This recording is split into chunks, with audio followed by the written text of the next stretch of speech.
Marcos 14. Duha ka adlaw na lamang sa dili pa himuon ang kasaulugan sa pagsaylo ug ang kasaulugan sa pan nga walay patubo. Ang kadagkuan sa mga pari ug ang mga magtutudlo sa balaod nangita og paagi sa pagdakop kang Hesus sa tago aron ilang patyon. Sila miingon, dili ta kini buhaton sa panahon sa kasaulugan kay tingali unyag magubot ang katawhan. Didto si Jesus sa Betania sa balay ni Simon nga sanlahon. Samtang nagkaon siya miabot ang usa ka babay nga may dalang tibod nga alabastro. Puno kini sa mahalon kaayong pahumot nga hinimo gikan sa lunsay nardo. Gibuak niya ang tibod o gibubo ang pahumot sa ulon Jesus. Apan nangasuko ang pipila sa mga tawo nga didto niadtong higayuna ug nag-ingnanay. Pagkausik gayud sa pahumot, ikabeligya man unta ka nagkapin sa 3 ka gatos ka denaryo ug ang halin ikahatag sa mga kabus. Ug ilang gisaway pag-ayo ang babay. Apan miingon si Jesus kanila, pasagdi ninyo siya. Nganong samukon man ninyo siya? Usa ka maayong butang ang iyang gibuhat alang kanako. Kanunay ninyong ikauban ang mga kabus o bisan unsang panahona. Makatabang kamo kanila kun buot ninyo. Apan ako dili ninyo kanunay nga ikauban. Gihimo niya ang kutob sa iyang maabot. Kipahumutan niya ang akong lawas agi ug pangandam alang sa umaabot nga paglubong. Og timan ikini, bisag asang dapita sa kalibutan, iwali kining maayong balita. Ang nahimo niining maong babaye, hisgutan gayud aron sa paghandom kaniya. Unya si Judas Iscariote nga usa sa napulugduha ka tinun-an miadto sa kadagkuan sa mga pari aron pagtugyan kang Hesus ngadto kanila. Ug sa pagkadungog nila niini, nalipay sila ug misaad paghatag kaniyag sa lapi. Busa si Judas nangitag maayong higayon sa pagbudhi kang Hesus. Sa unang adlaw sa kasaulugan sa pan nga walay patubo, ang adlaw nga muoyting ihaw sa mga karnero nga ihalad sa panahon sa kasaulugan sa pagsaylo, ang mga tinun-an nangutana kang Hesus, asa man kami nimo paadtua aron andamo namo ang panihapon? O gisugo ni Hesus ang duha kanila o giingnan, pangadto kamo sa syudad ug matagbuan ninyo ang usa ka tawo nga naglukdo ug usa ka banga nga tubig. Kuyog kamo kaniya ngadto sa balay nga iyang adtuan ug ingna ang tag-iya sa balay nga ang magtutudlo nag-ingon, hain ang kwarto alang kanako diin ako makisalo sa akong mga tinun-an sa panihapon sa kasaulugan sa pagsaylo. Unya, tultulan kamo niya sa usa ka dakong kwarto sa itaas nga sa sangkap sa galamiton ug inandam na. Didto andama ang tanan alang kanato. Ug niadto ang mga tinun-an sa syudad ug ilang nakit-an ang tanan sumala sa giingon ni Hesus. Didto giandam nila ang panihapon. Sa pagkakilom-kilom na miabot si Jesus uban sa napulugduha ka tinun-an. Samtang nangaon sila miingon si Jesus, sultihan ko kamo usa kaninyo nga nakigsalo kanako magbudhi kanako. Tungod niini nangasubo ang mga tinun-an ug nangutana kaniya ang tagsa-tagsa kanila. Ako ba ang gipasabot nimo? Mitubag si Jesus, ang nagtunlob sa pan uban kanako niining panaksan. Ang anak sa tao mamatay gayud sumala sa giingon sa kasulatan apan alaot ang tao nga magbudhi kaniya. Maayo pa nga wala siya matawo Samtang nangaon sila, mikuha si Jesus og pan, nagpasalamat o gipikas-pikas niya kini o gihatag ngadto sa iyang mga tinun-an. Miingon siya, kan-an ninyo kini mao ang akong lawas. Unya gikuha niya ang kupa o gipasalamatan ang Dios. Gitunol niya kini kanila og silang tanan nanginom niini. Miingon si Jesus, kini mao ang akong dugo nga giula alang sa daghan ug naglig-on sa kasabutan sa Dios.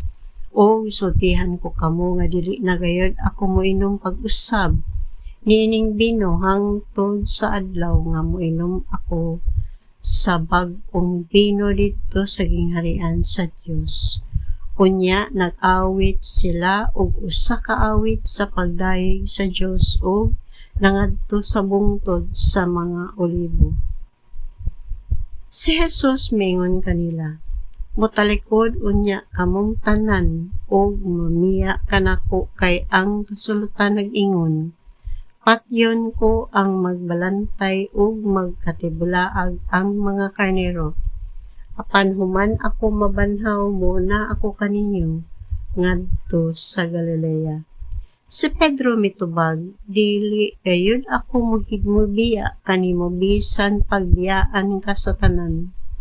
Miingon si Jesus kang Pedro, timan ikini sa dili pagani mo tuktugaok ang manok sa makaduha, karong gabi una, na akong ilimod sa makatulo. Apan mipasalig gayud si Pedro, bisan pagpatyon ako uban kanimo dili ko gayud ikaw ilimod. Ug nanumpa ang tanan sa samang mga pulong. Miabot si Jesus sa taraman sa Gethsemane uban sa iyang mga tinun-an ug miingon siya kanila, panglingkod ka maginhi samtang magampo ako. Unya iyang gipauban kaniya sila si Pedro, si Santiago o si Juan. Gibati niya ang hilabihang kaguol o kabalaka, ug miingon siya kanila, dako kaayo ang akong kasubo nga halos ikamatay ko. Pabiling kamo dinhi og pagtukaw. Mipadayon siya sa unahan og nihapa sa yuta og nagampo nga kun mahimo ilikay siya sa takna sa pag-antos. Mingon siya, amahan ko, mahimo mo ang tanan. Kuhaa kining kupa gikan kanako. Apan dili ang akong pagbuot mo'y matuman, kundili ang imo. Unya mibalik siya ngadto sa iyang mga tinun-an ug iyang naagtan nga nangatulog silang tulo. Si Jesus mingon kang Pedro, Simon, natulog ka di ay? Dili ka ba gayud makahimo pagtukaw bisag usa lamang ka oras? Og siya miingon kanila, pagtukaw o pagampo aron dili kamo madaog sa panulay. Andam ang espiritu apan luya ang lawas. Og mibiya na usab siya og nagampo sa mao gihapong pagampo. Humaniini mibalik na usab siya ngadto sa iyang mga tinun-an og naabtan na usab niya sila nga nangatulog tungod kay katulgon man sila kaayo. Wala sila masayod kung unsay ilang itubag kaniya. Sa ikatulo niyang pagbalik, miingon siya kanila, nangatulog ba gihapon kamo og namahulay? Husto na, miabot na ang oras nga itugyan ang anak sa tao ngadto sa kamot sa mga makasasala. Bangon kamo kay mangadto na kita, tanawa ani ana ang nagbudhi kanako. Samtang nagsulti pa si Jesus, miabot si Judas nga usa sa napulog duha ka tinun-an. Kuyog kaniya ang usa ka panon sa katawhan nga nagdalag mga pinuti ug mga puspos. Mga sinugo sila sa kadagkuan sa mga pari o sa mga magtutudlo sa balaod o sa mga pangulo sa mga Hudeo. Ang mabudio naghatag kanila og usa ka ilhanan. Ang tawo nga akong hagkan mao ang inyong gipangita. Dakpas siya ug unya dad-an ninyo ug bantayi pag-ayo. Sa pag-abot gayud ni Judas, miduol siya kang Hesus ug miingon, magtutudlo ug mihalok siya kaniya. Busa ilang gidakop si Hesus ug gigunitan pag-ayo. Apan usa ni adtong diha nagtindog sa duol, miibot sa iyang pinuti o gitigbas niya ang ulipon sa Pangulong Pari ug naputol ang usa ka dalunggan niini. Unya miingon si Jesus kanila, tulisan ba ako nga nagdalaman kamog mga pinuti ug mga puspo sa pagdakop kanako? Adlaw-adlaw nagtudlo ako didto sa templo uban kaninyo ug wala ako ninyo dakpa. Apan kinahanglan gayud matuman ang giingon sa kasulatan. Ug mibiya kaniya ang tanan niyang mga tinun-an og nanagan. May usa ka batan-on nga nagkupo lamang og habol nga misunod kang Hesus. Dakpon unta nila siya apan kupo lamang ang ilang nagunitan og nakadagan siya nga hubo. Unya idala nila si Jesus ngadto sa balay sa Pangulong Pari. Didto nagtigom ang mga pari, ang mga pangulo sa mga Hudeo ug ang mga magtutudlo sa balaod. Misunod si Pedro nga nagpaat antaw ug miadto siya sa hawanan sa balay sa Pangulong Pari. Milingkod siya didto uban sa mga gwardiya ug nagpaduol siya sa kalayo aron mainitan. Ang mga pari ug ang tanang sakop sa labang hukmanan nangita og kamatuoran batok kang Hesus aron ilang mapatay siya apan wala sila'y nakit-an. Daghan mga saksi ang misultig bakak batok kaniya apan wala makatakdo ang ilang mga pahayag. Unya may mga tawo nga mitindog o misultig bakak batok kang Hesus. Sila miingon, nadunggan namo nga siya nga nag-ingon, gubon ko kining templohang nga binuhat sa tawo og sulod sa tulo ka adlaw. Patindugon ko ang laing nga templo nga dili binuhat sa tawo. Apan wala gihapon makatakdo ang ilang gipanulti. Unya mitindog ang Pangulong Pari atubangan sa tanan og nangutana kang Hesus, wala ka ba'y ikatubag sa sumbong nga ilang gipasaka batok kanimo? Apan naghilom lamang si Jesus, nangutana pag-usab ang Pangulong Pari kaniya, ikaw ba ang Mesiyas nga anak sa dalaygon nga Dios? Si Jesus mitubag, ako. Og makita unya ang anak sa tawo nga maglingkod sa tuo sa makagagahom nga Dios ug moabot uban sa mga panganod sa langit. O gigisi sa Pangulong Pari ang iyang kaugalingong bisti ug miingon, wala na kita magkinahanglan og dugang pang mga saksi batok kaniya. Nadungog ninyo ang iyang pagpasipala sa Dios. Unsa may inyong hukom? O mihukom silang tanan nga sad-an siya og angay gayong patyon. Unya gilud-an sa pipila kanila si Jesus o gitaptapan nila ang iyang mata o gisumbag siya.